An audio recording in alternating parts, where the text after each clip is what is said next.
Bonjour à tous, j'espère que vous allez bien. On se retrouve pour une nouvelle vidéo de l'actualité ludique, cette fois-ci en juin.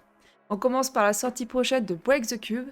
Dans ce jeu, les structures à deviner seront cachées derrière le paravent de nos adversaires. Nous devons les deviner avant que nos adversaires devinent le nôtre. Pour cela, nous devrons poser les bonnes questions au bon moment parmi un choix de questions prédéfini. Le premier joueur à avoir reproduit la structure d'un autre joueur est déclaré vainqueur. Captain's War est un roll and write dans lequel nous incarnons des capitaines pirates en quête de réputation. Au cours de la partie, nous nous construisons une solide réputation avant de nous affronter au cours d'une ultime bataille navale. Pour cela, nous accumulons des ressources et de l'or. Nous acquérons des attributs dignes d'une légende des sept mers, nous construisons une embarcation robuste et nous attaquons nos rivaux afin de les affaiblir avant la bataille navale finale. Un tour se déroule en 3 phases. Tout d'abord, le joueur actif lance les dés. Il en écarte un, puis tout le monde choisit 2 résultats pour se développer. Ensuite, on récupère des ressources et des pièces d'or qu'on peut dépenser pour le capitaine, pour améliorer notre embarcation ou encore pour recruter notre équipage. Enfin, on peut déclencher un abordage. À la fin de la partie, le pirate le plus réputé sera déclaré vainqueur. Dans Carnegie, nous sommes à la trace d'Andrew Carnegie, l'un des principaux acteurs de l'essor de l'industrie sidérurgique américaine. Nous devons développer notre entreprise, recruter et gérer les employés, investir dans l'immobilier, produire et vendre des biens et créer des chaînes de transport à travers les États-Unis. Le jeu se déroule sur 20 manches où les joueurs jouent les uns après les autres. À chaque manche, le joueur actif choisira l'une des 4 actions que les autres joueurs pourront suivre. L'objectif est de construire l'entreprise la plus prestigieuse en cumulant les points de victoire. Acropolis nous propose de bâtir une cité en combinant des tuiles hexagonales, toujours proposées par 3. Habitation, temple, marché, jardin, caserne, les tuiles nous proposent autant de quartiers qui nous permettront de développer notre ville. Cependant, nos constructions doivent respecter une certaine harmonie et des règles bien précises pour espérer voir grimper le prestige de notre cité. La mécanique de jeu d'Acropolis est assez simple. À chaque tour, nous choisissons une tuile à placer dans notre cité. Pour bâtir, la pierre reste le nerf de la guerre. Nous devons veiller à disposer de suffisamment de carrières et de construire en étage pour élever notre cité. En respectant les règles d'harmonie déterminées pour chaque type de quartier, nous pourrons maximiser nos points pour gagner la partie. L'Astora est un jeu post-apocalyptique dans lequel nous sommes à la tête d'un convoi amélioré et armé afin de mieux se déplacer le long d'un canyon de glace infesté par des mercenaires cherchant à voler notre cargaison et à tuer tous les survivants. Le but est d'atteindre le navire brise-glace Last Aurora, dernier espoir d'une humanité en péril. L'Astora est un jeu de course entre joueurs, mélangeant la gestion de ressources d'un convoi, fuel, munitions, nourriture et survivants, avec un système d'amélioration afin d'aller plus vite, de mieux s'armer et de transporter plus de survivants. Dans Lettres de Whitechapel, nous devons traquer Jack l'Éventreur dans les bas-fonds de Londres victorien. Seul contre tous, Jack tente de nous échapper par une mécanique de jeu qui nous tiendra en haleine et nous forcera à coopérer pour déduire son chemin et mettre fin à sa sanglante cavale. D'un côté, un des joueurs incarne Jack, et de l'autre, les joueurs jouent le rôle de policiers. Ceux-ci doivent poursuivre le mystérieux assassin dans le dédale sordide des ruelles du quartier de Whitechapel, en établissant des barrages et en conduisant des patrouilles dans l'espoir de mettre fin à la sanglante escapade de l'infâme tueur en série avant qu'il ne fasse de nouvelles victimes. Dans Perladora, nous devons amasser des perles. Chaque joueur choisit un clan en début de jeu, chacun ayant des pouvoirs différents qui nous aideront pendant la partie. Afin de gagner des perles, il faut délimiter des territoires en posant des pontons et en plaçant des plongeurs pour y devenir majoritaires.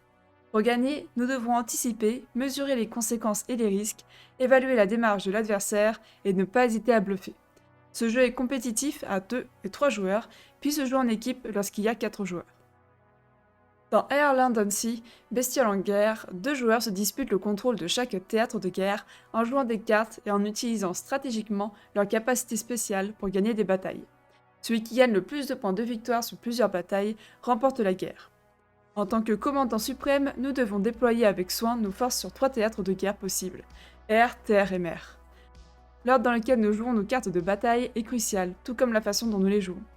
Toutes les cartes peuvent être jouées face visible ou face cachée. Jouer une carte face visible déclenche sa capacité tactique, mais la carte doit être jouée dans le théâtre correspondant. Les cartes face cachée sont des cartes sauvages et peuvent être jouées dans n'importe quel théâtre, mais elles n'ont qu'une force de 2 et n'accordent pas de capacité tactique. La crypte de Sedleg est un jeu de collection qui tient directement dans le portefeuille. Nous allons empiler les crânes dans notre ossuaire afin de respecter la volonté des défunts. Chaque partie dure entre 10 et 20 minutes pour 2 à 3 joueurs. Dans ce jeu rapide, les joueurs doivent aider le collecteur d'os, un moine à moitié aveugle, à exhumer des tombes et à disposer les crânes dans la crypte. Chaque défunt doit être placé au mieux dans notre pyramide afin de respecter sa volonté. Les évêques peuvent être dans chaque rangée, les amoureux côte à côte, les rois dominant les paysans et les criminels adjacents à un prêtre. Chaque carte contient 2 crânes, ne laissant donc rien au hasard. En fin de partie, le collecteur d'os récompense le joueur avec le plus de points. Northgard Uncharted Lands est un jeu de stratégie dans lequel des clans vikings s'affrontent pour la gloire. Tiré du jeu vidéo à succès éponyme, ce jeu de plateau combine l'expérience des 4X à celle du deck building. Chaque partie dure environ 1 heure pour 2 à 5 joueurs. Les légendes parlent d'une terre au-delà des mers, généreuse et mûre pour la conquête. Bienvenue dans Northgard. Nous conduirons nos fiers vikings dans ces terres inconnues, explorerons les tuiles au fur et à mesure à la recherche de richesses, affronterons ces dangers et enverrons nos guerriers conquérir de nouveaux territoires et livrer d'héroïques batailles en l'honneur de notre clan. Les ressources soutiendront notre expansion et nous permettront d'améliorer notre deck, nous fournissant des actions plus puissantes. Nous devrons faire attention à l'hiver qui approche et aux créatures mythologiques qui peuplent ces terres. Il existe 2 façons de mettre un terme à la partie, soit immédiatement en prenant le contrôle de 3 territoires spécifiques, ou alors à l'issue de 7 manches par les points. Papillon Céleste est un jeu de draft et de collection pour 2 joueurs basé sur la légende japonaise du papillon blanc. Réalisez un kaléidoscope de papillons afin d'attirer le majestueux insecte. Chaque partie dure entre 3 et 5 manches, au cours desquelles nous allons collecter des cartes papillons depuis la structure centrale. À notre tour, nous choisissons l'une des cartes accessibles de la structure et l'ajoutons à notre collection personnelle. Il faut faire des choix stratégiques car certaines cartes seront disposées face cachée et une fois révélées, peuvent avantager l'un ou l'autre des joueurs. Il existe différentes espèces de papillons qui octroient des points en fonction de leur nombre dans notre collection. À chaque fin de manche, on calcule les scores de chacun pour déterminer qui gagne le jeton papillon blanc. Pour gagner la partie, nous devons avoir gagné 3 jetons papillon blanc. C'est tout pour les sorties prévues en juin, cependant on va être davantage gâtés en sortie d'extension, avec par exemple Horror Arkham et Fantasy Realms. De manière générale, l'été devrait être plus calme en sortie, jusqu'à septembre où on peut espérer de beaux jeux pour les fêtes de fin d'année. Je vous invite, comme d'habitude, à aimer la vidéo, à vous abonner et à partager notre chaîne pour nous soutenir. C'est important pour nous car ça prouve votre intérêt pour ce type de vidéo et nous motive à continuer. On se retrouve très prochainement pour d'autres vidéos. En attendant, amusez-vous bien.